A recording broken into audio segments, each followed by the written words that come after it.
This is my true story. I worked every single day of my life so my son could grow up with stability, education, and opportunity. I paid for his dreams and protected him from every hardship I could. I thought when he found success and started his own family, he would look back and see who helped him build that life. But instead, he looked me in the eye and said, "Mom, you're not invited to the wedding." My heart didn't break. It hardened. I smiled, sent a gift anyway, and waited. Before that, tell me where you're watching from and what time it is right now. And please subscribe so my story can reach more people. He didn't send an invitation, not a card, not even a phone call. Instead, he called me one afternoon with that tone people use when they think they're being reasonable while breaking your heart. "Mom," he said, "we're keeping the wedding small this time. Just close friends and her family. I hope you understand." I sat in my chair, holding the phone to my ear, and said nothing for a moment. I could hear laughter in the background, her voice light and cheerful, like the sound of youth that forgets who paid for it. He hesitated, probably expecting me to protest or cry. I didn't. I said calmly, "That's fine, dear. I wouldn't want to take up any space you don't have." He said, "You know I love you, right?" "It's just complicated," I smiled even though he couldn't see me. "Of course," I said. "It always is." Then I hung up, walked to the kitchen, poured myself tea, and stared out the window for a long time. The tea went cold before I took a sip. It wasn't anger I felt, just something heavier, the kind of sadness that doesn't need tears. It just sits quietly inside you like a weight. For years I'd imagined being there on his wedding day. I'd pictured fixing his tie, straightening his collar, watching him take vows with pride in my chest instead of pain. I'd always believed mothers earned that moment, that after everything we do, we at least get to witness the reward. But that day, all I earned was silence. I thought about every birthday I stayed up late baking cakes, every exam I waited through with worry, every hospital visit, every loan I helped him pay off when his plans went wrong, and still, he had decided that I didn't belong in the room where his new life began. I didn't argue. Arguments are for people who think there's something left to fix. I knew better. Love doesn't need to chase approval. It just learns when to step back. But I also knew that life has a strange way of balancing things, especially when people forget where their foundation came from. So I smiled to myself and thought, fine, if I'm not invited, my money won't be either. I had supported every stage of his adulthood, from his first apartment to his business account. When he said small wedding, I heard something different. "Mom, you've done enough." And for the first time, I agreed. The days leading up to his wedding were quiet. My neighbors asked if I was excited for the big day, and I simply told them he wanted a smaller ceremony. I didn't explain more. I didn't owe anyone an explanation. I went about my daily routine, cooking, watering plants, visiting the market. But underneath that calm, I was preparing something of my own. I had an appointment scheduled at the bank. I had papers to sign. For years, his accounts had been tied to mine, just in case. The case had arrived. He didn't want me at his wedding, and I didn't want my name under his debts. That night, I sat at my desk and pulled out an old photo album. His childhood pictures, his first day of school, his first car, his college graduation, every milestone had my fingerprints behind it. Every smile he ever wore came from something I sacrificed. I didn't resent it. That's what parents do. But looking at those photos, I realized something painful. He had mistaken love for obligation. He thought my help was endless because I'd never made him feel the cost. Maybe that was my mistake. But it wasn't too late to teach him what value looks like. So I wrote a note, short and simple. "Congratulations, my dear. I hope your new life brings you everything you deserve."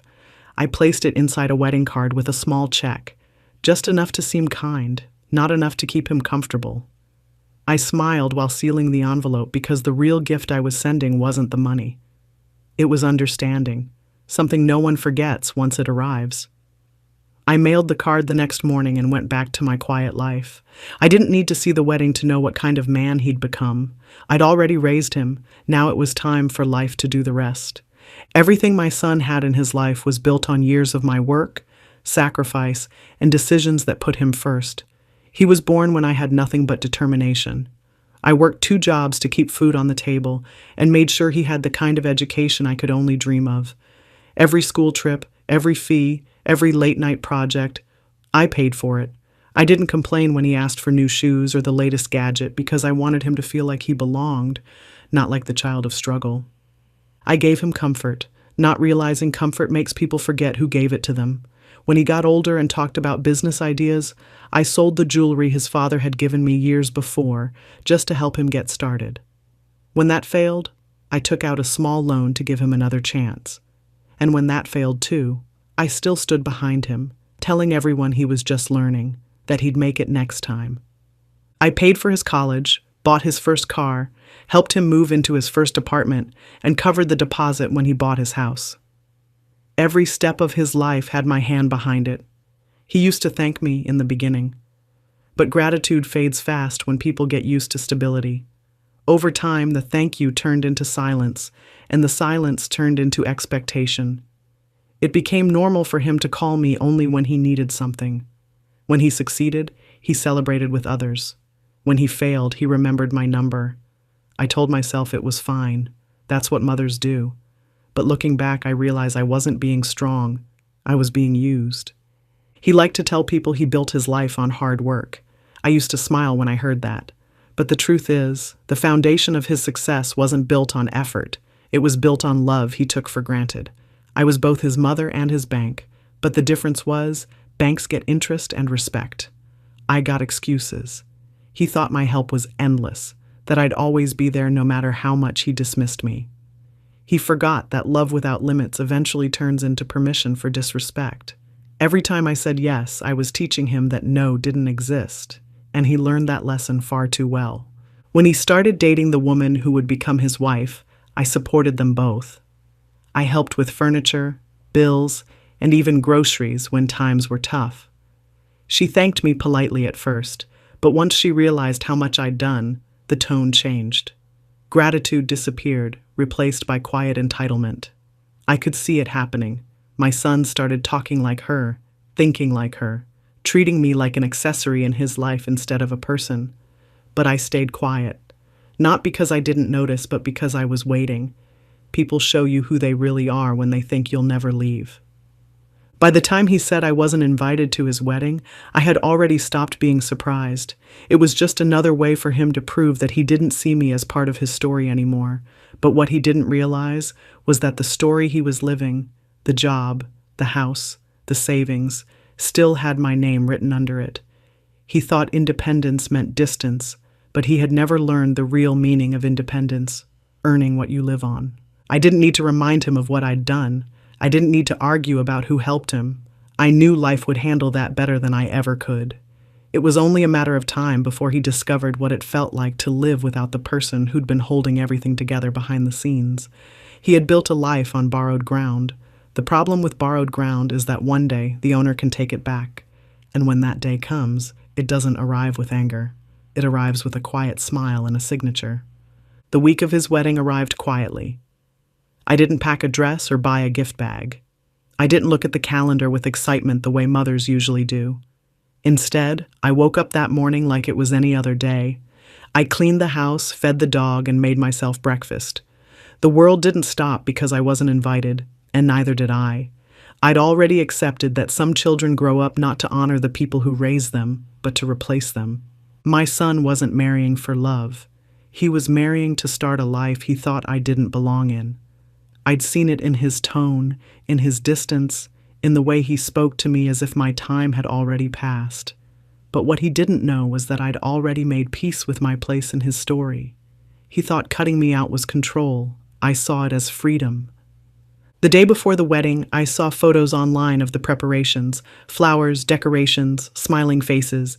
Everyone looked happy, including him. I studied his smile carefully. It wasn't joy I saw, it was pride, the kind that forgets where it came from. I sat there for a few minutes, then turned off my computer and picked up the folder I'd left on the table. Inside were bank statements, old agreements, and joint account documents. My name was on every line that mattered. My signature sat beside his like a silent reminder of where it all began. I drove to the bank that afternoon, walked to the counter, and handed everything over. "I'd like to make some changes," I told the banker. She nodded, processed the forms, and handed me a receipt. It was done. I walked out lighter than I had in years. On the morning of his wedding, the neighbors asked if I was excited. I smiled and said he wanted a smaller guest list. They laughed politely and didn't ask again. I watched the sun set that evening from my porch with a quiet calm in my chest. I wasn't bitter. I wasn't jealous. I was finally free from the unspoken debt he'd made me carry for years. People think revenge is loud, shouting, breaking things, slamming doors. But the real kind is silent. It's paperwork filed quietly in an office.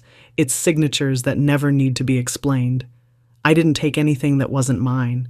I just took back what I'd given too freely. That night, I cooked myself dinner, poured a glass of wine, and turned on the television. Somewhere across the city, he was standing in a suit, smiling at cameras, promising forever to someone who didn't know the truth about how that forever was funded. I didn't wish him harm. I wished him awareness. I wished him one day of realization where he'd look back and understand that everything he had began with my sacrifices. I knew that day would come. Maybe not now, but soon. Actions like his don't stay buried. They echo. As I sat there eating alone, I remembered a conversation from years ago.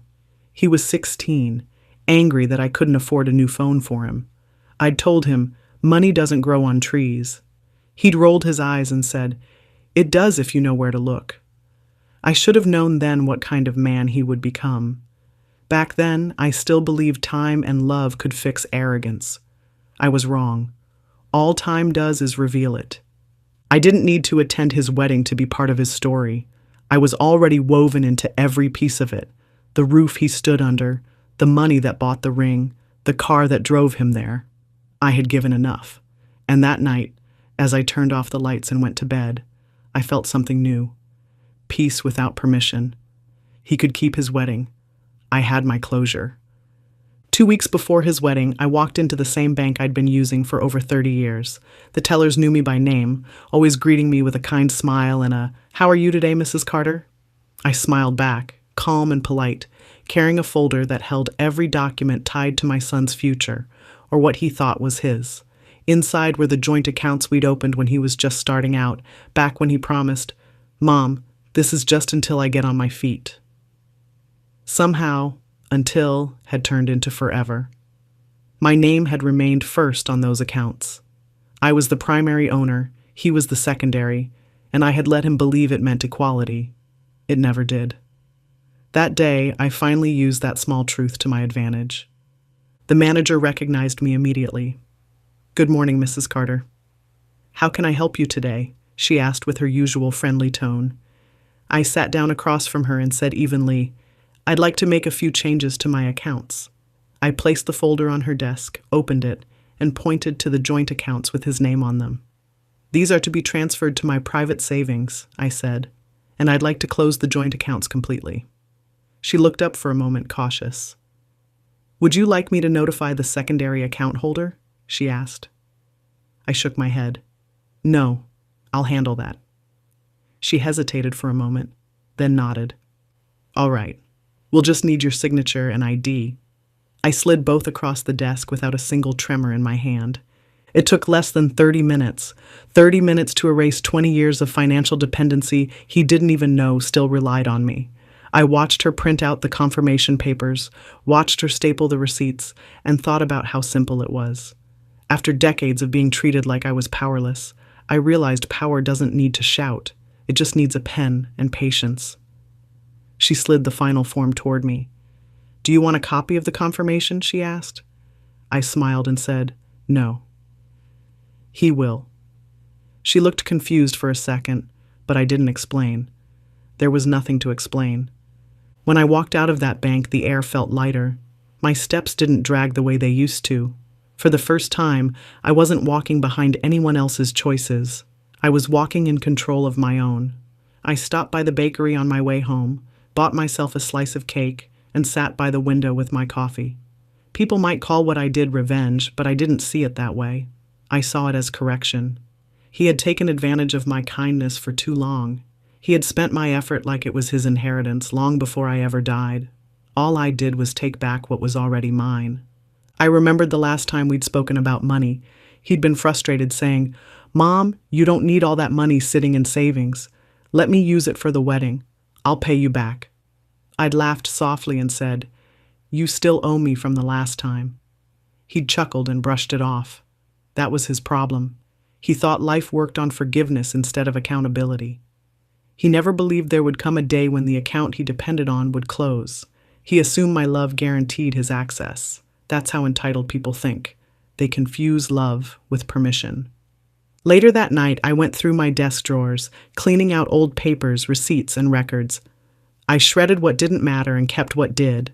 The accounts were clean, the transfers complete, and the money was exactly where it should have been all along, under my name, safe, untouchable.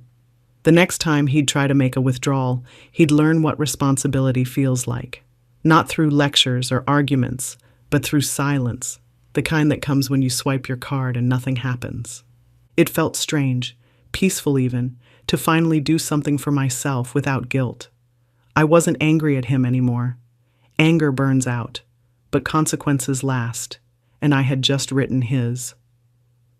2 days after closing the accounts, I sat at my kitchen table with a wedding card in front of me. I bought it from the same store where I used to pick his birthday cards when he was a boy. Back then, I'd write long messages, always ending with, "Love you more than anything." This time, the message would be shorter and sharper. The front of the card had gold lettering, elegant and expensive looking, the kind of thing people expect from someone trying to appear supportive. Inside, I slipped a small check. Not much, just enough to make it look like a thoughtful gesture. On the memo line, I wrote 8 simple words. Something old, something new, something borrowed, something due. It wasn't poetic, it was practical. Every word meant something. Old was the history between us. New was the beginning he thought didn't include me. Borrowed was every dollar he'd taken without repayment, and due was exactly what it sounded like. I placed the card in a clean white envelope, wrote his name on it in neat handwriting, and sealed it. No ribbon, no note, no sentimental letter, just the kind of calm closure people mistake for kindness. I wanted it to look like a gift, not a message, because real lessons aren't delivered with anger. They're wrapped in silence. I dropped it off at the post office the next morning. The woman at the counter smiled and said, "Special occasion?" I nodded. "My son's wedding," I said. "That's nice," she replied. "He's lucky to have such a thoughtful mother." I smiled politely, but in my head I thought, he was. Now he's just about to understand what thoughtful really means. The next few days were quiet. I knew the card had arrived because I got a short text from him. "Thanks for the gift, Mom. That was nice of you." No heart emoji, no phone call. Just a quick message to keep up appearances. That's all it ever was with him. Appearances. I didn't reply. I didn't need to. I'd already said everything I wanted to with my actions. He was getting married, standing on foundations I'd built, funded, and maintained. The least I could do was let him enjoy it, just long enough for reality to catch up. The night of the wedding, I imagined him smiling for photos, making speeches about hard work and new beginnings. Maybe he even mentioned family, pretending everything was perfect. That's how pride works. It performs until it collapses. He had no idea that while he was making toasts, the accounts were already empty. No one had taken anything from him. I'd just removed the ladder he'd been standing on. I didn't do it out of anger. I did it because I wanted him to learn something I never taught him, that money isn't guaranteed and neither is access to people who make your life easier. I went to bed early that night. I didn't check social media, didn't look at photos, didn't think about what I was missing. Instead, I thought about what I'd gained: control. For years, I'd been the backup plan. The person he turned to when things went wrong. The one who always said, "Don't worry, I'll help." Not anymore. He'd made a choice to build a life without me, and I had simply respected it. All the way to the bank. When I woke up the next morning, I made coffee and looked out the window. The sun felt different that day. Not warmer, not brighter, but earned. My peace was no longer tied to how much I gave. It was tied to how much I stopped allowing myself to lose. The gift was sent. The lesson was in motion. And for the first time, I didn't feel the urge to fix what was broken. I just wanted to watch how people behave when the things they depend on disappear. Sometimes that's how love ends. Not in anger or shouting, but in a quiet signature and a well-timed envelope. 3 days after the wedding, the phone rang early in the morning. I was still in bed, half awake, when I saw his name flash on the screen. I didn't answer right away. I let it ring once, twice, 3 times. Then it stopped. A few minutes later it rang again. This time I picked up. His voice came through shaky and nervous. "Mom, did you touch the account?" I didn't answer immediately. I let him explain himself. He sounded panicked, rushed, the same tone he used to have as a child when he broke something and didn't know how to fix it. "The bank just called me," he said. "They said there's an issue with the joint savings. The balance is gone." They said it was transferred. His voice cracked a little at the end. For the first time in years, I could hear something I hadn't heard from him since he was a boy. Fear. I took a slow breath and said calmly, "The bank didn't make a mistake." He went quiet. I could almost feel him standing there, realizing what that meant. "Mom, why would you do that?" he asked, trying to stay polite, but I could hear the frustration rising underneath. "You knew that money was for us, for the future, for emergencies." I didn't laugh, though I wanted to. "It was my emergency," I said simply. "You told me I wasn't invited to your wedding, remember? I assumed that meant everything I gave you was no longer needed." He tried to speak, but I kept going. "When you remove someone from your life, don't be surprised when they take their support with them." He stuttered a few words, searching for the right tone: anger, guilt, apology, but none of them fit. "I didn't mean it like that," he said finally. "You're taking this too far." It was her idea, not mine. I smiled, even though he couldn't see it. "It doesn't matter whose idea it was," I replied. "You went along with it. You chose silence over respect. Now you're just dealing with the consequences." There was a pause on the other end. Then he said quietly, "You really took all of it?" I answered, "Every penny with my name on it." That's what happens when you forget who put it there. The next few minutes were filled with excuses. He said he didn't know I'd be hurt. He said it was just supposed to be a small ceremony. He said he planned to visit after the honeymoon. None of it mattered. Words don't fix what choices expose. I told him, "Son, weddings are about love and honesty. You started yours with exclusion and lies. Maybe this will remind you that foundations matter. In marriage, in family, in money." He didn't reply. Just breathing on the line, heavy and uneven. Then, softly, he said, "I didn't think you'd actually do something like this." I said, "That's the problem. You thought I never would." Before he hung up, he muttered something under his breath, something like, "This isn't fair." I said, "Fair is what comes after you've earned it. You haven't earned anything in years." Then I ended the call. I sat there for a few minutes afterwards, staring out the window, letting the silence settle. My hands didn't shake. My heart didn't race. I felt nothing but relief, calm, steady, overdue relief. I knew this moment would come eventually. Every time you let someone take from you without boundaries, you build a debt in their mind. One day when you stop giving, they call it betrayal. But it's not betrayal. It's correction. Later that day, I received a text from him. "Mom, please, can we talk about this?" I didn't respond. I didn't need to. The lesson had already begun. The same bank that used to fund his comfort was now the one reminding him that comfort isn't free. His wedding was over, but the real ceremony had just started, the one between him and accountability. The next day he showed up at my house without warning. I heard the sound of his car pulling into the driveway and saw him through the window. He looked different, not like a groom who had just come back from his wedding, but like a man whose plans had started to fall apart. His shoulders were tense, his steps quick. He knocked on the door harder than necessary. I opened it slowly and stood there, waiting for him to speak first. He didn't even try to smile. "Mom, we need to talk," he said. I stepped aside and said, "Then talk." He came inside, pacing the living room like a man searching for the right excuse. "You didn't have to do this," he started. "You embarrassed me. The bank called while we were still on our honeymoon. They froze everything. My card stopped working in front of everyone. Do you know how that felt?" I looked at him calmly. "Yes," I said. "I know exactly how it felt. That's how I felt when my own son told me I wasn't welcome at his wedding." He stopped pacing. His mouth opened, but no words came out. I continued, "You didn't just exclude me from an event, you excluded me from your life. And you did it while still enjoying the benefits of everything I gave you. You wanted separation on your terms. Well, this is what separation looks like." He sank into the couch, rubbing his forehead.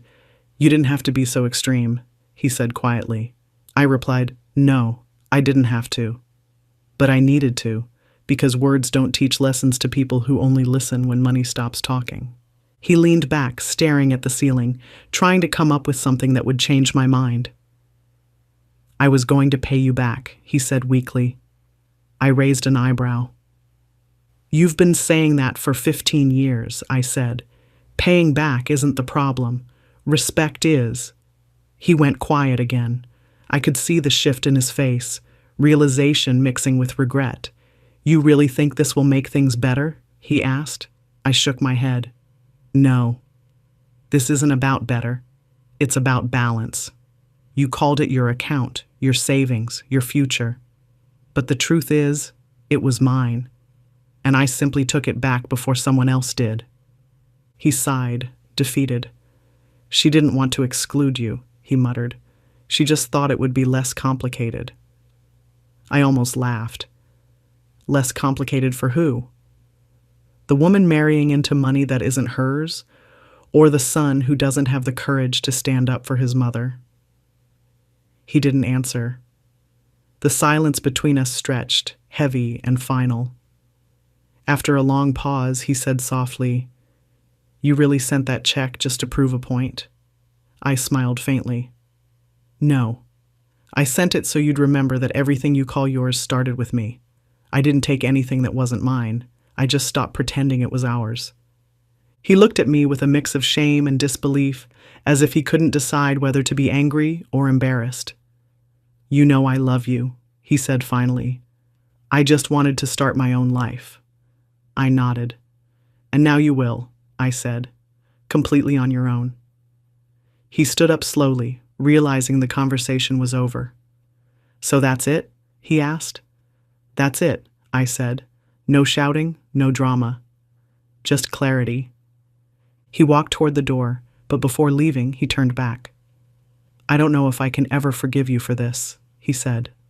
I met his eyes. "That's fine," I replied. "I didn't do it for forgiveness." He hesitated a moment longer, then left.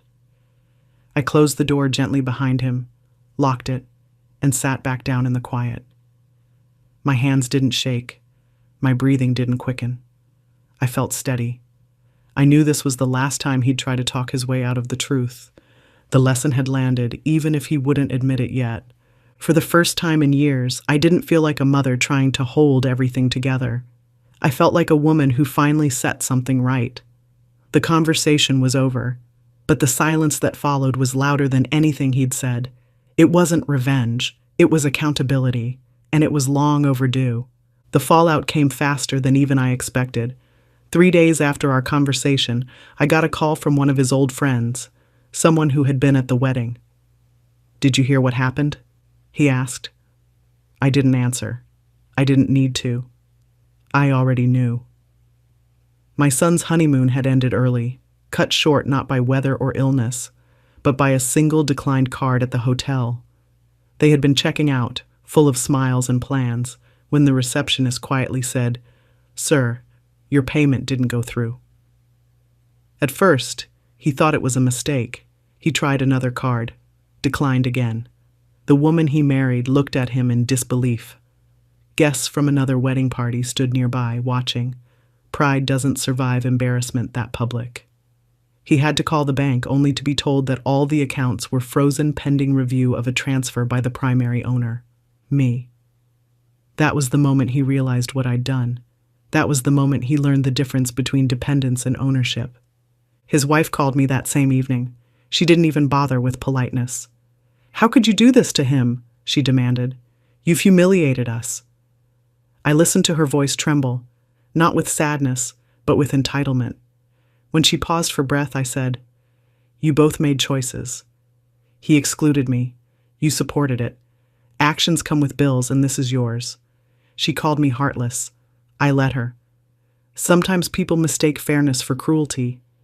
When she realized I wasn't going to apologize, she hung up. That was fine too. Silence cost nothing.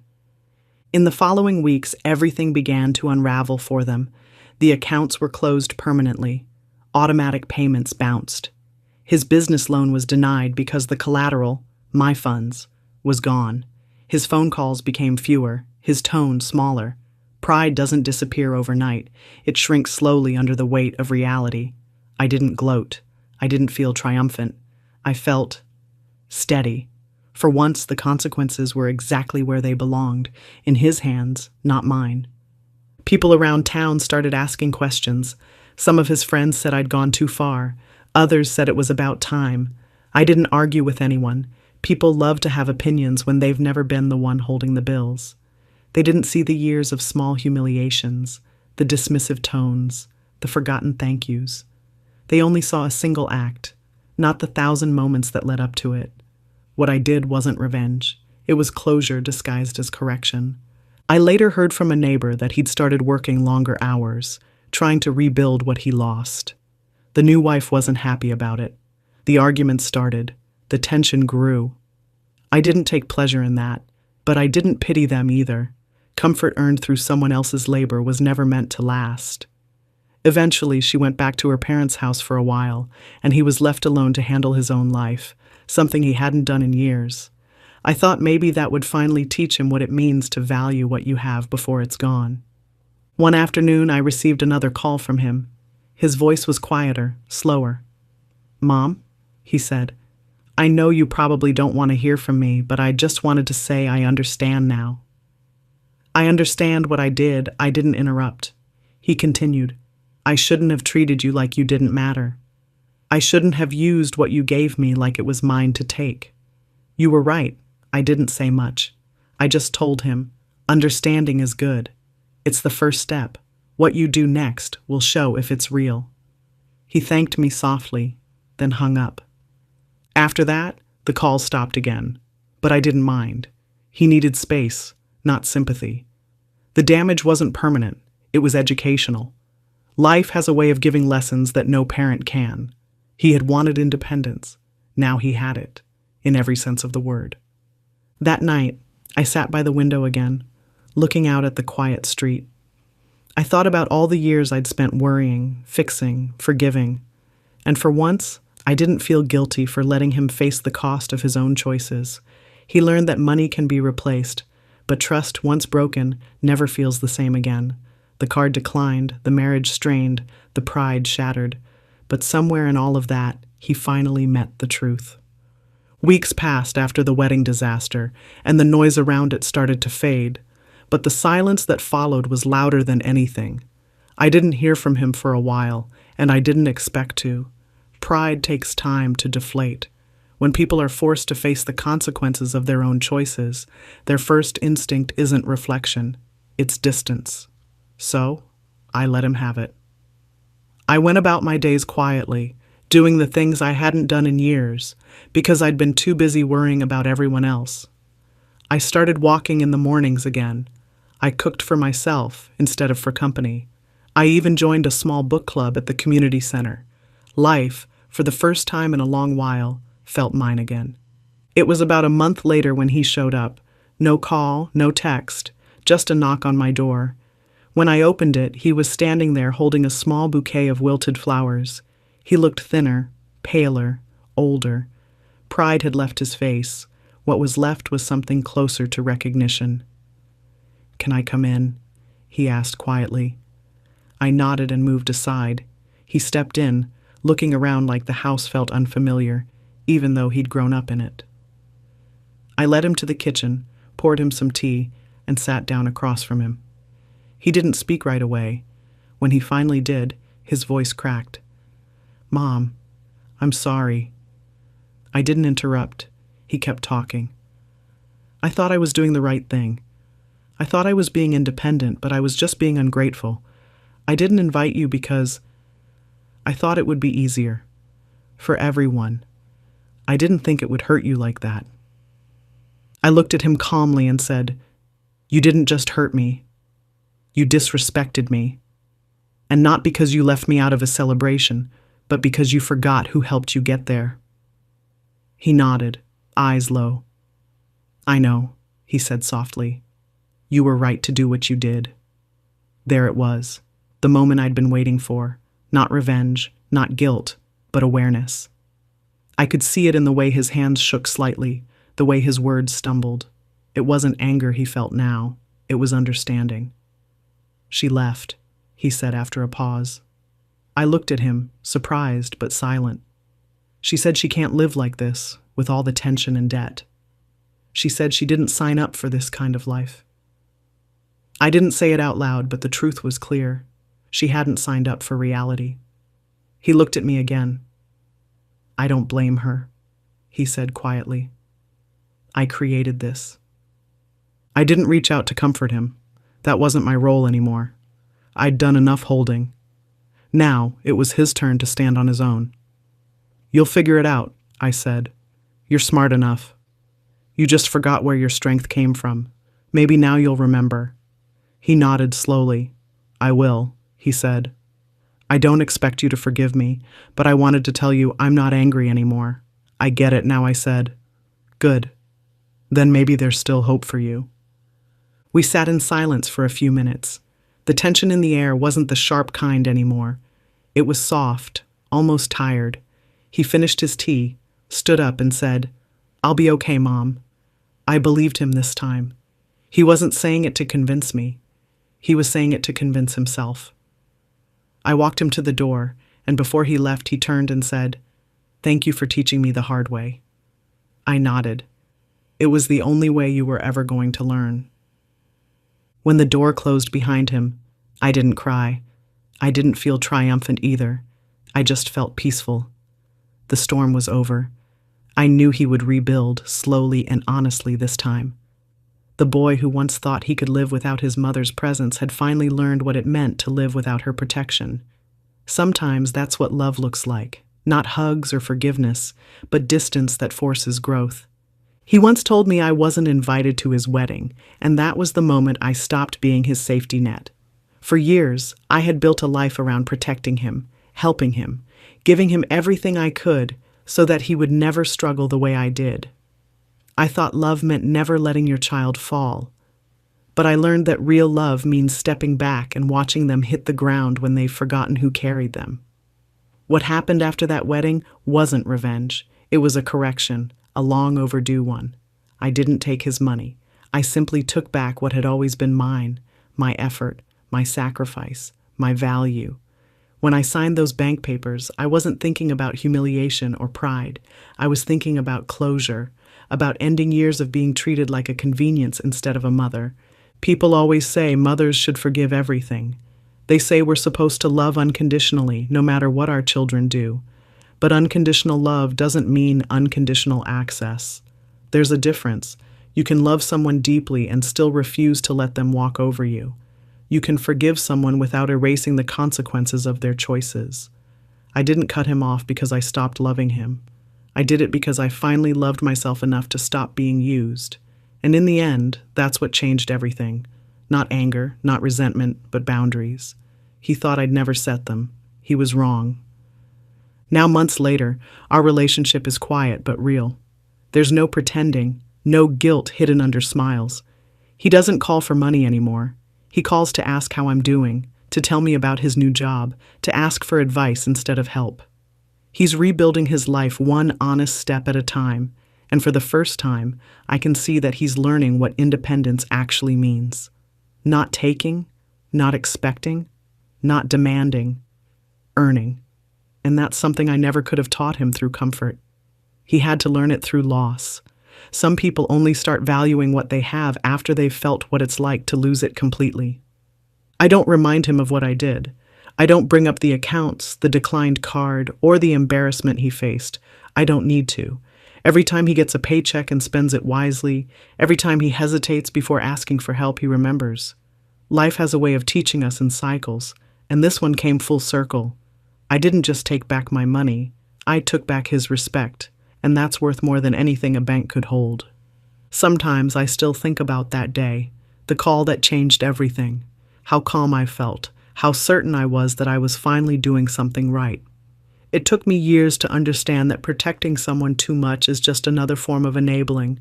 I protected him from the world for so long that I forgot to protect myself from him. But now, I don't feel bitterness. I feel balance. That's the word that fits best. Balance. He learned how to stand without leaning on me, and I learned how to live without carrying him. He once told me, "You're not invited." Those words used to hurt. Now they remind me that not every door that closes is a loss. Some are protection, some are peace.